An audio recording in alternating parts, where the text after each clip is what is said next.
Prince, good luck. Kamay sa mesa. Top 7 answers are on the board.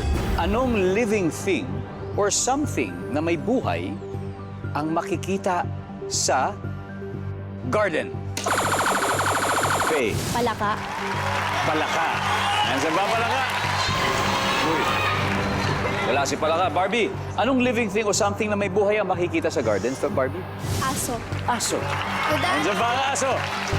Wala rin. Prince, anong living thing o something na may buhay ang makikita sa garden? Halaman po. Halaman. Survey says, go.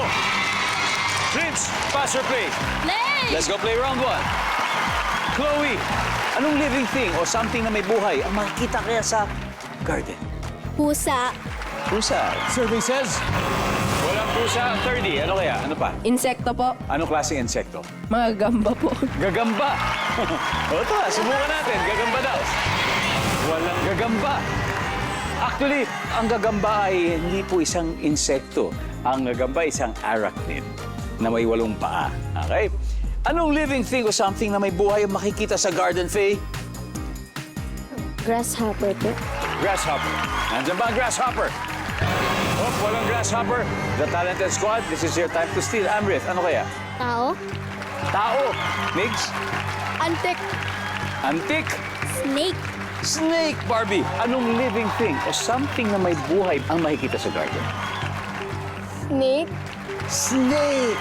Ang sabi po ni Barbie ay snake. Ang sabi ng survey ay... Wala!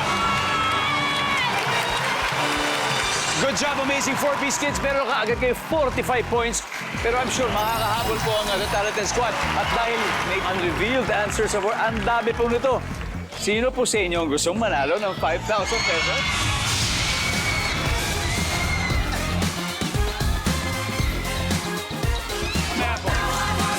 Oh! Hi, what's your name? Ann po, Ann. Ann. Yes. All right. Anong living thing or something na may buhay ang makikita sa garden? Butterfly!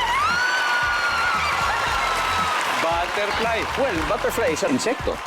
Nandyan ba ang butterfly? Yes! Congratulations.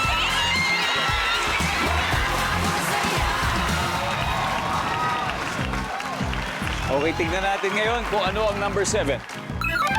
Langgam. Oh, tama sana yung sagot mo. Insect din yun. Number 6. Bubuyo. Isa pang insect. Number 5. Tao. Tama sagot ni Amrit. Number 4. And finally, number 3. Yeah. Worm or caterpillar.